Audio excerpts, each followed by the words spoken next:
గత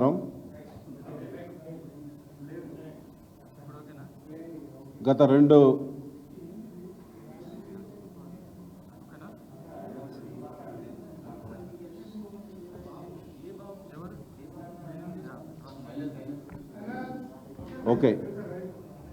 ప్రెస్ మిత్రులకు నమస్కారం. గత 20 నెలలుగా ఈ రాష్ట్రంలో జరుగుతున్నటువంటి ధాన్యం టెండర్ల కుంభకోణానికి సంబంధించి బీఆర్ఎస్ రాష్ట్ర పార్టీ చాలా స్పష్టంగా మా బీఆర్ఎస్ వర్కింగ్ ప్రెసిడెంట్ కేటీఆర్ గారు ఇదే వేదిక నుంచి మొదటి ప్రెస్ మీట్లో ప్రకటించినట్టుగా ప్యాడీ టెండర్ల కుంభకోణం జరుగుతున్నది. టెండర్ల రూపంలోనే ఈ రాష్ట్ర ముఖ్యమంత్రి రేవంత్ రెడ్డి, సివిల్ సప్లైస్ మంత్రి ఉత్తమ్ కుమార్ రెడ్డి యొక్క స్వార్థ బుద్ధితోటి ఈ రాష్ట్రంలో రైతులు పండించినటువంటి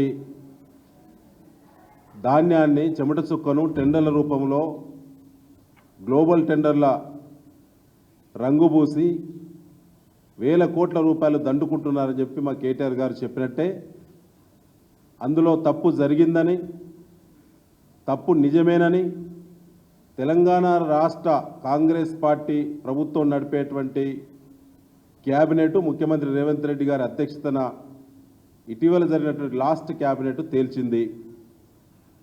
65,90,00,000 రూపాయల జప్తును ఏజెన్సీలకు సంబంధించినటువంటి ఈఎండి జప్తు చేయాలని చెప్పి జీవో నంబర్ 15 విడుదల చేసింది.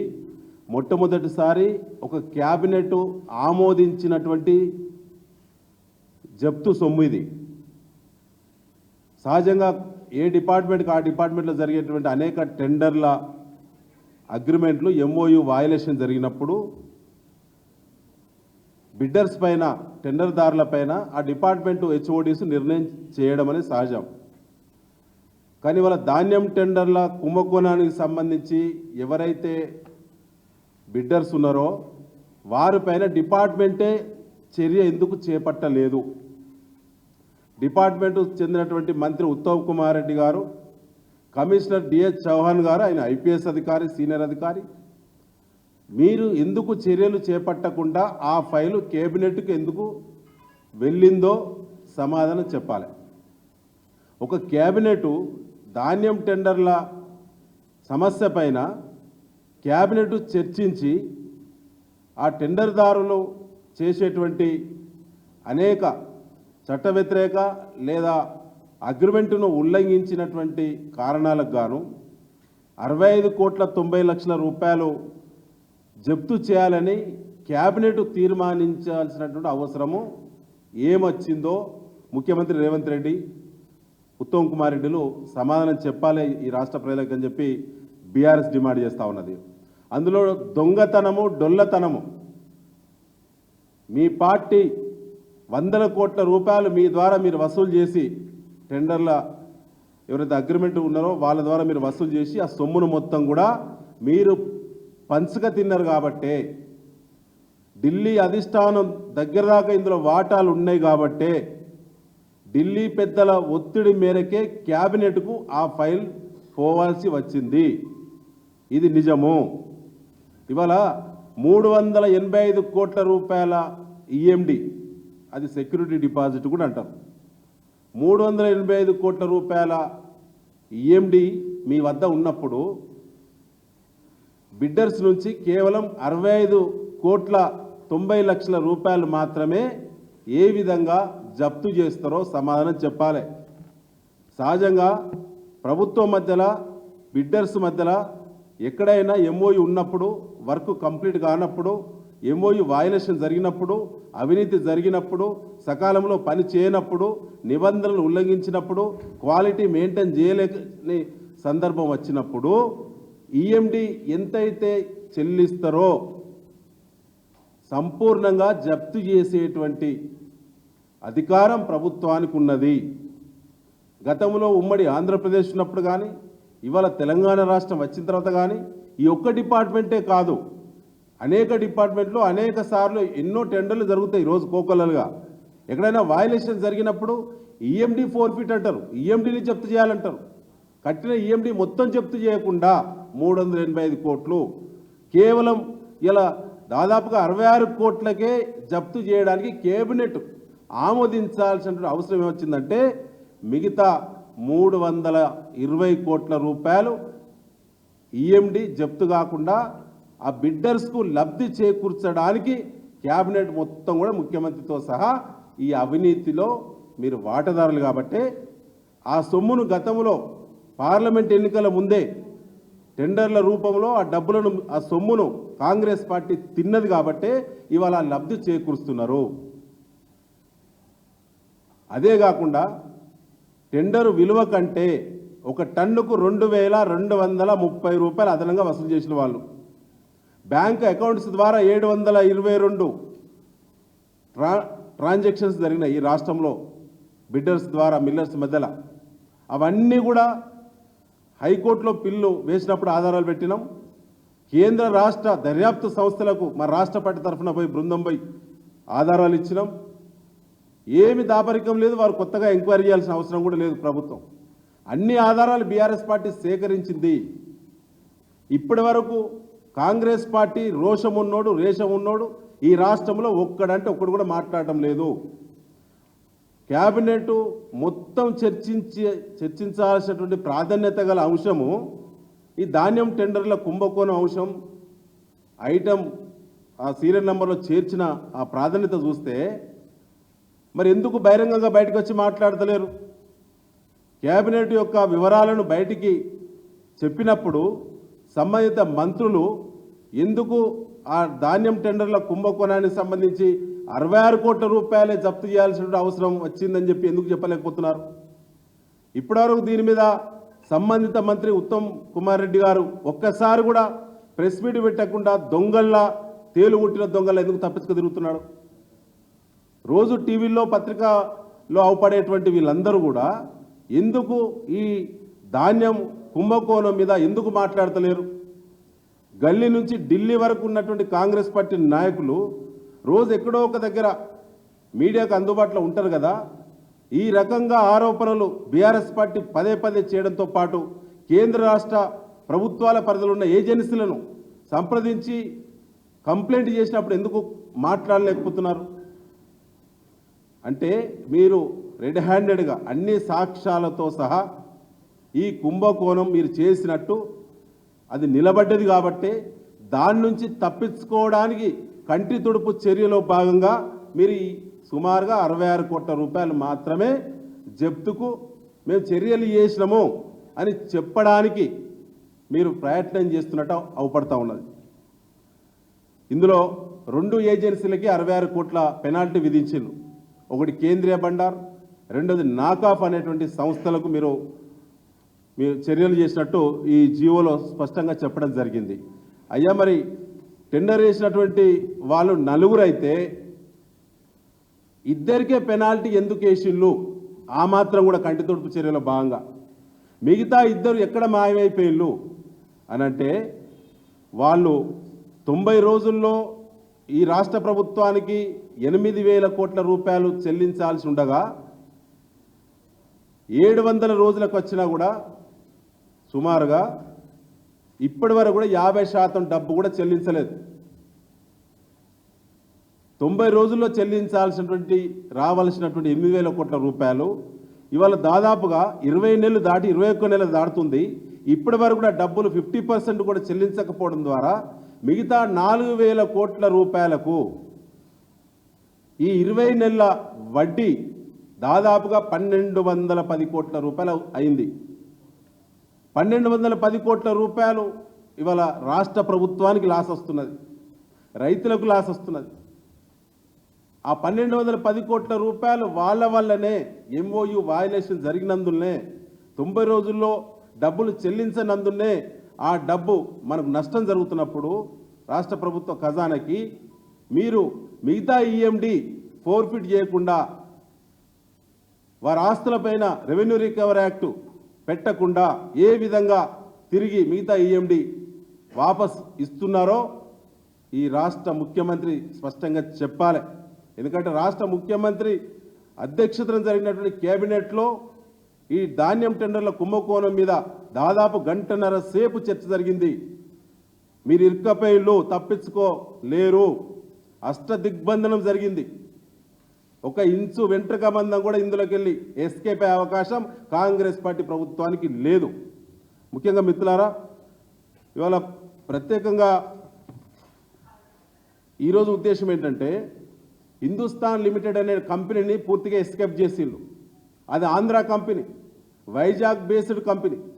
ఆంధ్ర బేస్డ్ కంపెనీని ఎందుకు ఎస్కేప్ చేసిండ్రు? హిందుస్థాన్ లిమిటెడ్ కంపెనీ మీద ఎందుకు చర్య చేయలేదు? దానికి సంబంధించి వాళ్ళు సన్నధాన్యానికి సంబంధించినటువంటి లాట్లను దక్కించుకున్నారు.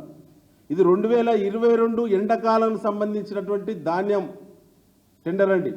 2022లో రైతు పండించినటువంటి పంట ప్రభుత్వం కొన్నటువంటి ధాన్యం. అది 2022 పంటను, ఆ ధాన్యాన్ని టెండర్ దక్కించుకున్న హిందుస్థాన్ లిమిటెడ్ యాజమాన్యంతో ఈ రాష్ట్ర ప్రభుత్వం కుమ్మక్కై, మేము సన్నబియ్యం స్కీమ్ పెట్టినాం కాబట్టి మీ దగ్గర సన్నధాన్యం టెండర్ మీరు దక్కించుకున్నారు కదా, అది మేము ఉపయోగించుకుంటాం, రాష్ట్ర ప్రభుత్వానికి అవసరం ఉన్నదని చెప్పి మొన్న 2 నెలల కింద ప్రభుత్వమే టెండర్ ఏజెన్సీ దారికి లెటర్ పెట్టింది. 2022 ఎండాకాలం పంట అండి అది. అంటే 2022, 2023, 2024, రేపు 25 ఎండాకాలం పంట వస్తే 4 ఏళ్ళు పూర్తయ్యేటువంటి ధాన్యం అది. అది ఉపయోగపడుతుందా ప్రజలు తినడానికి? ప్రజలకు ఉపయోగపడుతుందా? 4 సంవత్సరాల కింద పండించినటువంటి ధాన్యం నుంచి సన్న బియ్యం, క్వాలిటీ బియ్యం వస్తుందా? ఇది కామన్ సెన్స్ ఉన్నటువంటి నిర్ణయమేనా? ఈ బుద్ధిలేని నిర్ణయాలు అధికాపక్షన మొదలుకే పీకుతుంది అన్నట్టున్నది ఇలా కాంగ్రెస్ పార్టీ ప్రభుత్వ నిర్ణయాలు. ఇవాళ గత వానాకాలం, గడిచిన వానాకాలం అండి, గడిచిన వానాకాలం మన దగ్గర 25 లక్షల మెట్రిక్ టన్నుల సన్నధాన్యం ఇదే ప్రభుత్వం కొన్నది. గడిచిన ఎండాకాలం 19,50,000 మెట్రిక్ టన్నుల సన్నధాన్యం ఇదే ప్రభుత్వం కొన్నది. మొత్తం 44.5 లక్షల మెట్రిక్ టన్నుల సన్నధాన్యం ఈ రాష్ట్రంలో నిల్వ ఉన్నది. తాజా సంవత్సరం కింద ఉన్నటువంటి సన్నధాన్యం 44.5 లక్షల ధాన్యం నిల్వ ఉన్నప్పుడు 4 ఏళ్ల కింద టెండర్ రూపంలో టెండర్దారు దక్కించుకున్న సన్నధాన్యం ఈ ప్రభుత్వం ఎందుకు కోరిందో, అందులో మతలబేందో ఈ రాష్ట్ర ప్రజలు అర్థం చేసుకోవాలని చెప్పి నేను విజ్ఞప్తి చేస్తూ ఉన్నాను. ఆ రకంగా టెండర్దారు కాన్సెప్ట్ ఇవ్వగానే తను రిలీవ్ చేసిళ్ళు, తన ఈఎండి తనకు వాపస్ ఇచ్చి ఇంటికి పంపించిళ్ళు.